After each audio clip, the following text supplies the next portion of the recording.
Hi, everyone, and welcome to Heal Endometriosis Naturally with Wendy K Laidlaw. Wendy has spent the last 2 years helping women with various stages of endometriosis to heal naturally after putting her condition into remission. After her own healing success from stage 4 endometriosis and adenomyosis, she's inspired to heal others, and her goal is to help some of the 175 million women know that there is another way other than painkillers, drugs, or surgery. This is the place to be for real talk with real people for real results, so you can learn how to heal your endometriosis naturally. Please note that the opinions expressed in this program may represent options, but are not a substitute for proper medical care. Before starting any new healthcare program, we recommend you consult with a health professional.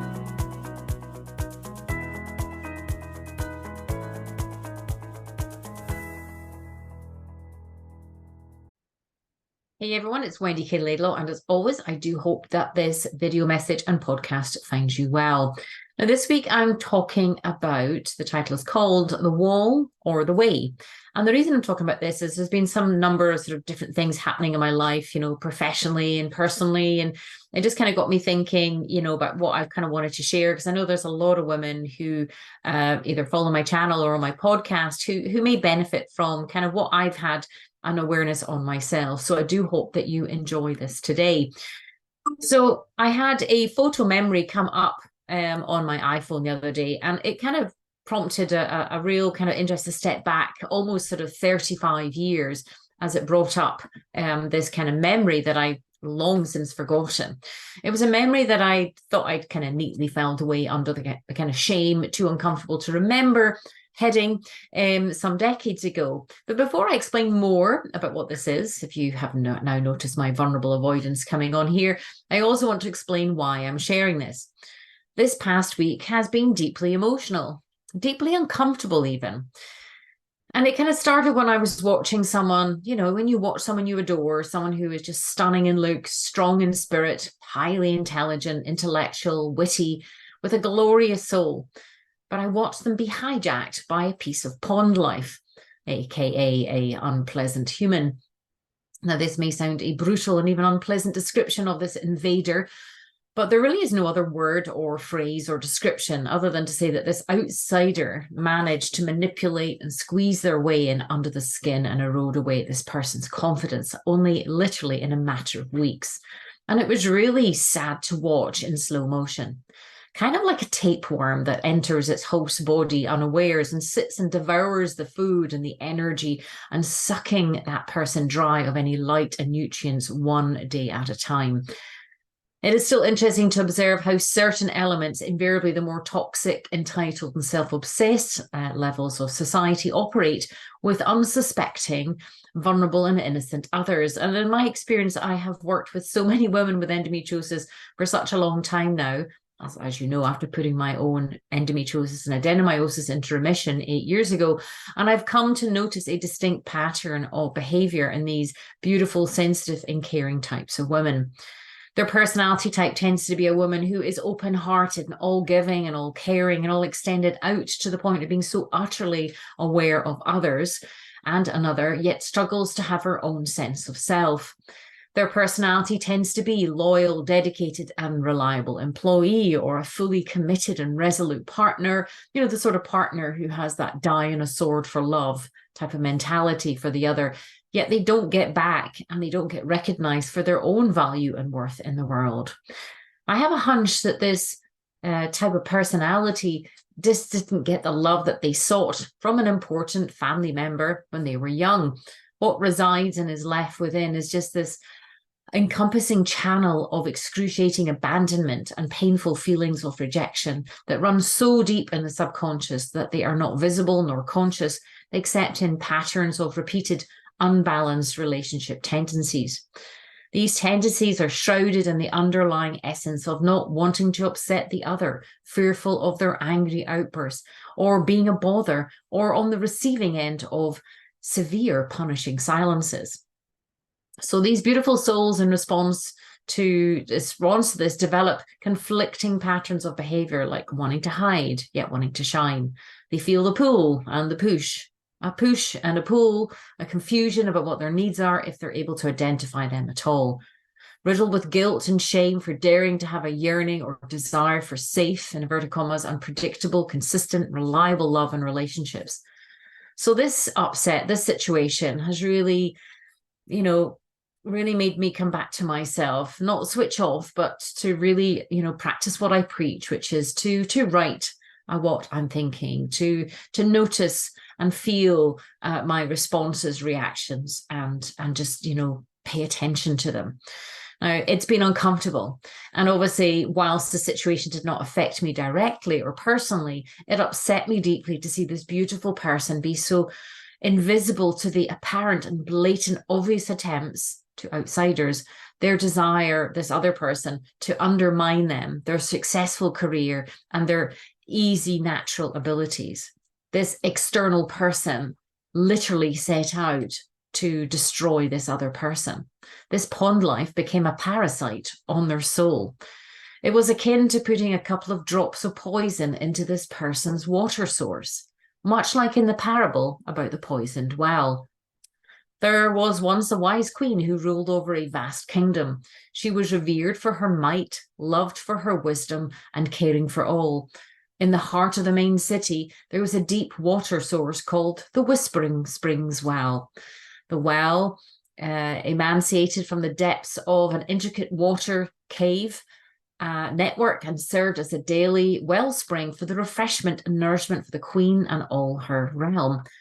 One night, when they were all asleep, an enemy entered the city and poured a mere 7 tiny drops of a strange toxic liquid into the well. As each drop dripped, this stranger said with scorn that henceforth all who drink this water shall become mad. Obviously, the next day all the people drank the water, but not the queen. And then the people began to say, the queen is mad and has lost her reason. Look how strangely she behaves. We cannot be ruled by a madwoman, so she must be dethroned. The queen grew very fearful for her subjects, who were preparing to rise up against her. So one evening, confused and bewildered, she decided she would order a golden goblet to be filled with water from the well, and she drank deeply. The next day, there was this great rejoicing amongst the people, for their beloved queen had finally regained her reason. And the parable ends with a statement: a time will come when the whole world will go mad, and to anyone who is not mad, they will say, you are mad, for you are not like us. And this parable is often attributed to St. Anthony the Great. But it is an interesting parable when you think of how many toxic, angry people there are walking around these days. And in fact, I was recently away in Sevilla in Spain, and I noticed something very strange. In this lovely historic town, there were no signs at any desks or check-ins or hotels saying, we will not tolerate abuse or anger. But I've noticed over the past couple of years here in the UK, the number of recorded messages when you phone up to speak to somebody, or signs saying we will not tolerate abuse. And I think there's so many people now think that this is okay way to behave, to undermine and eradicate other people's souls. They have become mad. How many times in your life have you allowed yourself to do what is ordinary for the sake and comfort or compliance, or because of somebody or something depicted upon you that you should do it, and it goes against your better judgment, goes against your heart and your soul, just to keep that angry person happy? Some people drink the Kool-Aid or the poison every single day at their office with their angry bullying boss, or at the sports club where there's the loud rowdy ones, or in an outdated family model system where you just try and keep mum, or dad happy, or a sibling or an aunt or a granny, just to keep the peace and fit in with the crowd. The people that question or are curious or different or strive for change about others' behavior are often called the mad ones. Yet it is the naysayers, those toxic, entitled ones that judge and are the jury types who actively fight to stay stuck in their misery and mayhem. They say that hurt people, but that's just maybe an explanation, but not a justification. It is they that are mad. It is they that wish to dim the lights of the light people. Walk away from those who dim your light to enhance their own darkness, goes a famous saying. Toxic people are like black holes draining your energy and happiness and can seriously affect your physical, mental, and emotional health. Remember, the people you choose to be around can significantly impact your well-being and success. It's important to prioritize relationships that bring positivity and growth into your life, people that really care about you, that really see you. Your peace of mind is worth more than toxic company. Initially, it might be challenging to do slow contact and then no contact, but your health is worth it. The term righteous journey generally refers to the path of moral integrity, virtue, and ethical living. It signifies a life lived in accordance with one's principles and values and a sense of what is just, right, and good. This journey involves making choices that align with one's beliefs, true soul, and striving to lead a life that impacts oneself and others positively. This healing journey is an opportunity to really re-examine and sit up and be aware of how and what affects you mentally, physically, and emotionally. While they say that the path of the righteous is narrow and long, that it has all sorts of challenges, obstacles, barriers, and evils that threaten to knock you off your path. That is just life, but staying awake and aware can help you light the way. If you value your sanity, your reality, social roles, status, possessions, relationships, and even your own life and health, more than conformity and toxic conditioning, you will keep your sanity and excel in your health. If you risk being different and challenge the toxic put-downs, the mocking, the punishing silences, the outbursts of rage from the dominator types, and risk speaking your truth to retain your self-worth and value, not to be confused with entitlement and narcissism, then there is a greater reward. As I stepped off the plane last week into Edinburgh, we boarded a shuttle bus that was taking us from the plane to the terminal. As I stood there in the wee small hours after a heavily delayed flight, this very angry man boarded the bus, shouting and raging at his two young daughters and his wife. They stared like motionless, frightened rabbits.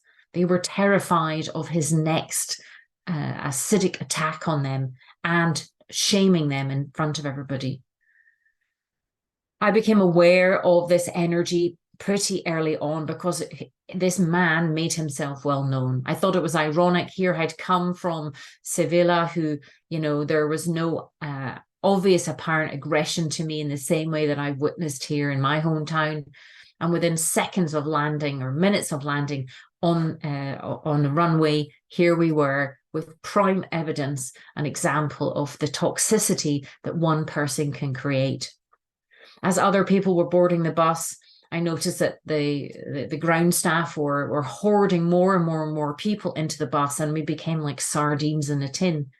This man started to take out his vitriol and anger and rage on innocent women that were coming on the bus and being kind of pushed on. He made several comments to some, and I could not take it any longer. And I turned round to him and I said, "Stop being so rude." I was tired, I was exhausted, and I was equally astonished at how nobody was pulling up this man for his vitriolic behavior, not just to his family, but to other people coming on the bus. I was tired, so I said it calmly, but I noticed something strange. He heard me, and he silenced his poisonous tongue. Now, clearly, that's not something that's going to probably have any severe impact on his family, and that is a job that his wife and children will probably have to do. But isn't it terrible that people live in fear in a relationship that they're supposed to feel safe in a family that they're supposed to feel safe from the rest of the world in? So there is a greater reward for being aware of who and what affects you. This reward is the truth. This reward is physical health. This reward is mental health. This reward is emotional healing and spiritual health. So make sure to let your light shine and dim it for no one or nothing. You only have one life to live and one chance to get it right. I was contemplating all of this the other day, and I remembered that my grandfather used to say that birds are always drawn to pick at the ripest cherries. meaning that your natural light and bright aura will naturally attract men and women who may wish to dim it. As I say, I have witnessed this energy over and over in Britain and in America, and it really bothers me. These people that the loudest shout the loudest and complain and gripe and groan and have no consideration or manners for other people. But it is a wise warning to be aware that your light and your bright aura will attract toxic people. And therefore, there needs to be a warning of learning how to protect your light and your brightness so that it doesn't become sick and ill and your body riddled with disease. Your brightness, energy, and big heart may cause an open sore and an ache, ironically, in those toxic others. Once where there was a heart, in them now resides a black hole. Your light shines in that black hole. I have witnessed this recently in how so many people behave in certain social groups. As change pulls at some people's soul, asking them to grow, their ego wants them to stay stuck in a deep velvet rut. They wrestle and they writhe, and with some an ugly, dark, searing energy appears. For example, despite protestations of following a god of their denomination, their contradictions and ungodliness become more apparent as their lack of compassion and kindness and caring create this internal ugly that strains to pour out of them and put out the light and early shoots of others that have just started to be seen. I've witnessed the contradiction of intention, utterances of purity paired with actions of decay, small ugly slights of others made, natural imperfections of others highlighted, some humanness cracks that are then mocked, minor insecurities magnified and zoomed in upon and made larger by the collective euphoria of a group mentality. I attended a retreat several months ago, and the organizer said a funny thing to me. She said that in every group that they've had, it always ended up that one person became the target or negative focus of the group. It honestly horrified me to hear this. Firstly, as an organizer, surely it was her responsibility to ensure this ugly was stamped out at the beginning or prevented from even rearing its ugly head in the first place. I know that if I was aware of something like that, I would surely snuff that out. How intolerable to allow this playground behavior to be accepted decades after leaving school. This bullying and mean girl mentality that was once in the playground, still finding its way in adulthood. As someone who always felt different and an outsider in my school days, I find it abhorrent. I found myself sufficiently liked and accepted at school to hover on the edges of several social groups where I felt the most secure, especially when observing instances of mean girls' behaviour. I would witness snide comments exchanged behind someone's back as best friends went their separate ways and the poor absent party was undermined in her absence. I used to think, if that's what they're saying about her, what on earth must they be saying about me? Despite being asked to join one particular cool group which held a dominant position, I deliberately opted to stay on the periphery. Ironically, making a conscious choice at a young age to advocate for and shield those who lacked the ability or the courage to stand up for themselves at that time. Any new girls who turned up were a target immediately from those bullies, so I made sure to befriend and defend against the poison. Any sensitive or upset girls who were mocked would find me becoming their mouthpiece until she recovered. Any girl who'd had repeatedly her lunchbox stolen, for example, by the school bully, I stood up and forward to give her a stern warning, which would ultimately end up, bizarrely, in a girls' fight in the toilets to leave these girls alone, and of course, which I won. But my point for sharing this is not to brag or protest any form of righteousness or perfectionism. I believe we're all perfectly imperfect. But I've had a calling to hear, see, and feel injustices from a young age. Sometimes I wish I could turn this part of me off. It deeply saddens me that a more prevalent societal model of collaboration, support, and positivity isn't embraced by our humanity in this present day and age. I've grown weary of the constant encountering discussions about narrow-mindedness, this cancel culture, and the unsavory aspects of society. It's disheartening to witness people who derive satisfaction from fixating on negativity and undermining others purely for their own nastiness and amusement. This is why I write this. I went to a comedy show for Reginald D. Hunter the other day, and I came out from the show having thoroughly enjoyed it. And this person was full of negativity and spite. And whilst I can appreciate it might not have been his type of comedy, what struck me as acidic was his nature of pure venom and vitriol. And even when I tried to inquire further as to why this person felt this way, they didn't have the capacity or the brain cells on which to explain. They'd just taken a position and decided they didn't like. But I sense another watershed moment, a kind of pivotal juncture where I can no longer stand idly by. It's become imperative for me to address and challenge hostile, toxic, and harmful behavior with respect whenever I come across it, and how it affects your mental and emotional and physical health.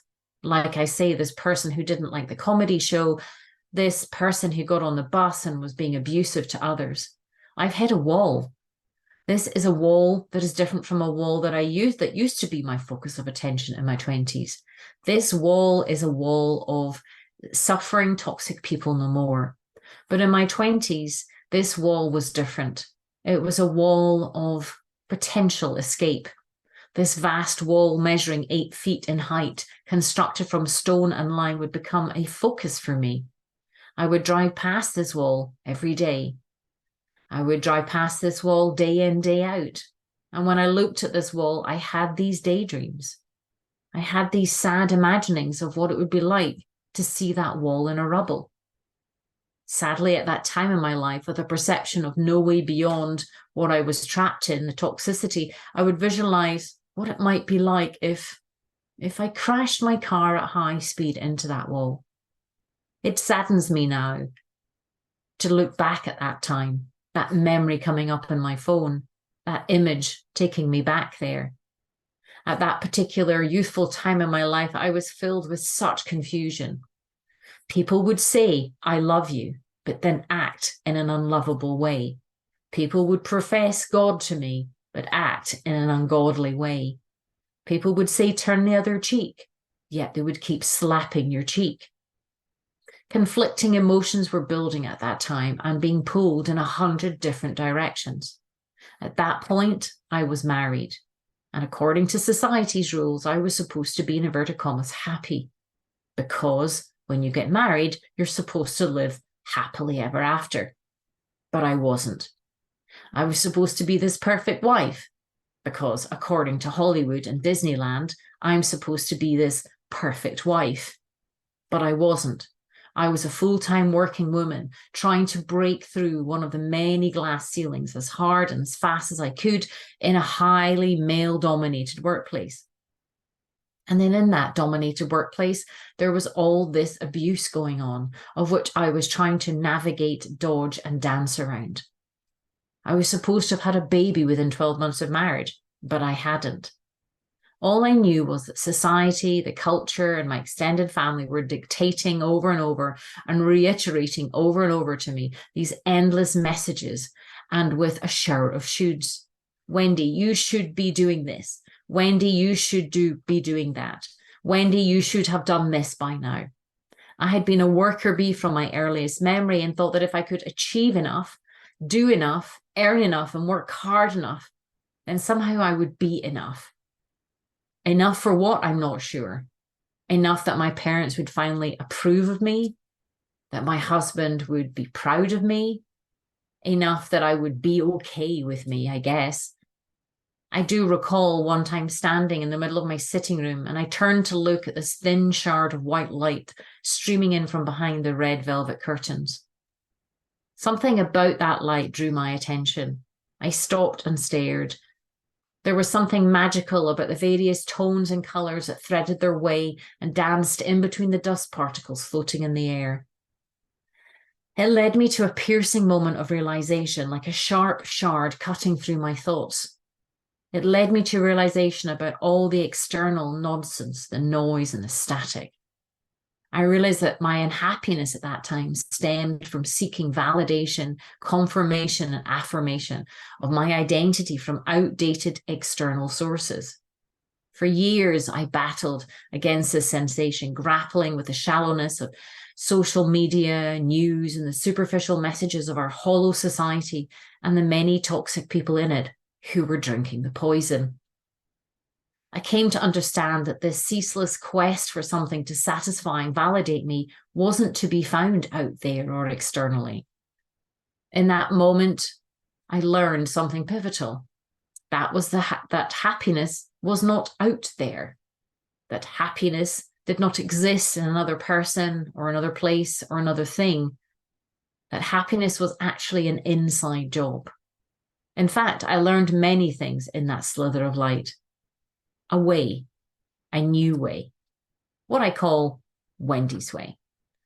Not a wall or outdated nonsense of narratives that I thought would end it all, but Wendy's way, a way that works and worked for me, that questioned and challenged the mainstream narrative, that challenged the poison that everybody else was drinking, a way that works to empower people who are super sensitive and are affected by the moods and atmospheres and energy of others, a way for our type of women to live fully and completely and in a relaxed, safe way amongst those drinking the poison.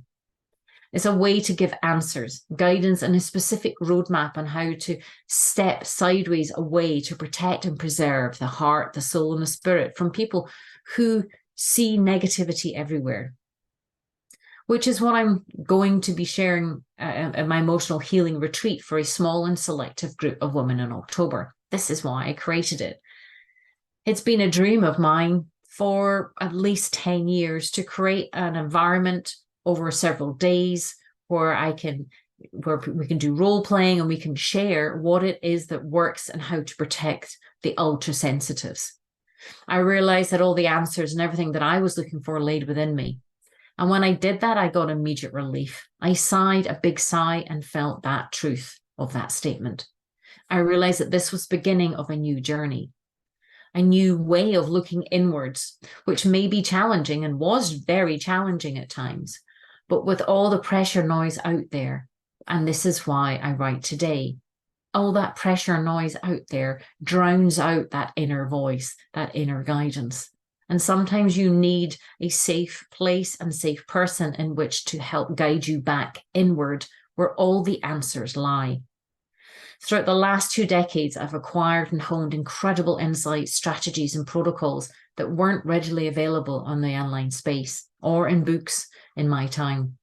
And I don't say that to brag. I say that because it was a challenge, it was a struggle, and at certain points, a wall felt a better way out. In fact, some of what I've developed now and applied go against many conventional norms and popular ideologies.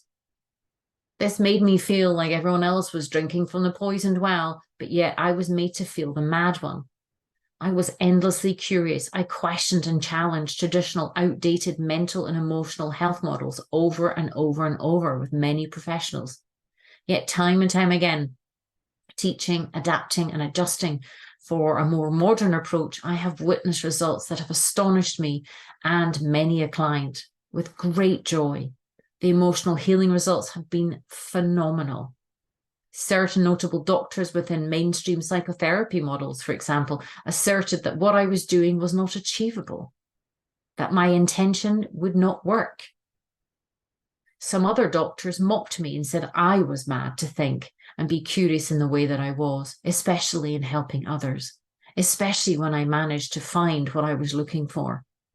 You see, I tried to drink their poison water many's a time, but on my own personal journey, whilst using their poison, ironically, I got more and more depressed, anxious, confused, and of course, physically ill. Their poison left me fixating about a stone wall. Their poison left me rudderless, numb, and alone. Their poison left me without any answers and nowhere to go. I don't drink from their well, and for a pathway, and I drink now from a pathway that has led to peace, serenity, and joy. I don't see happiness as the end goal anymore. Happiness per se is an illusion sold by Hollywood. It's an illusion sold by Walt Disney at Disneyland, and an illusion sold by very clever marketeers, helping you attach to a physical item, thereby feeling you have had this sense of happiness. It's kind of like knowing that there's nothing at the end of the rainbow. There are no pots of gold at the end of the rainbow. A rainbow is an illusion of light dancing off water droplets. Happiness appears in the Hollywood conditioning. Happiness is sold to us to encourage us to buy material items. Happiness is presented to us like you can get it from another person. Decades of folklore, fantasies, and fairy tales are filled with millions of false narratives, the lies, the mistruths.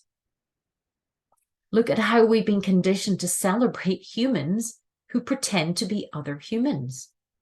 How mad is that? To celebrate and put on a pedestal people who are acting a role, but there are people working tirelessly every day, helping others, doing great work that go unnoticed behind the spotlights. Look at how we've been pressurized not so much to drink the poison, but to inject it. Inject Botox poison into our faces. Put white poison on our teeth so our hair fall out. Ensure to freeze out any show of character or laughter lines to look like a waxwork model in Madame Tussauds museum. And develop a trout pout so you look like you've been kissed by a beehive of very angry bees. All in the vain attempt for what? The message is clear. The poisonous narrative is clear. Don't be yourself. The toxic tune is to be something we're not. The toxic narrative is beat the drum to the humdrum and do not question it. The toxic conditioning is drink the poison or the mad ones will view you as unreasonable or mad. So make sure to surround yourself with those who do uplift you, for they are your true riches. For the best mental and emotional health, I see how the human spirit seeks sincere and genuine role models and cheerleaders of real people with real hearts doing real good work. When birds of a feather come together, beautiful transformations happen. Deep and meaningful emotional healing happens when people feel heard, seen, understood, and valued. As I say, I've wanted to create a live in-person event for decades. It's my next challenge. I admit to being rather nervous about it. It's a big investment of my time, my money, my energy, and of course, to get results for people. I wanted to bring together beautiful, sensitive souls that could be celebrated for who they are and encouraged to step forward into their light, to build up defenses and boundaries in a way that allows them still to be themselves, but also to protect their souls and their spirit from those toxic others. I wish to closely collaborate with women over the course of several days, providing them with a safe and undisturbed environment to help them regain their empowerment. Not even regain, perhaps find it for the first time. The aim is to guide them in unraveling the truth about themselves, untangling it from the web of falsehoods that have been accumulating over the years. I aim to assist them in safely untangling toxic external indoctrination from their truth and bright inner compass, effectively separating the two, by dispelling unpleasant projection and unveiling their inner light so the true essence of this woman can shine through. Which brings me back to the well parable. If you're reading this or hearing this, it's likely that some force or energy has led you to me at precisely at this juncture in your life. I sense that you are on the cusp of transformation. I feel it in my bones and I have goosebumps down my arms. Perhaps you've encountered an emotional barrier. You've acknowledged that this is a pivotal turning point, a juncture ripe for healthy change and emotional healing once and for all. An inner longing to grasp the how of turning into your heart's turning your heart's whispers and deep desires and life meanings into something that is aligned and akin with you. A way to be guided towards you, concealed within your inner wisdom, and provide with a route to both listening to and mending your emotional wounds, all while navigating change with serenity, elegance, grace, and of course, expert support, aka Wendy's Way. Remember, the people you choose to be around can significantly impact your well-being and health. It's important to prioritize relationships that bring positivity and growth into your life. As I say, I'm hosting this first ever retreat called Emotional Healing, Embracing Emotions Retreat in October in Portugal. And I hope to meet you there. To learn more about this emotional healing over 5 nights and 6 days in our first transformative retreat, make sure to learn more at embracingemotions.com/retreat_Portugal_2023. Until then, make sure not to drink the poison and make sure to keep you number one to your health.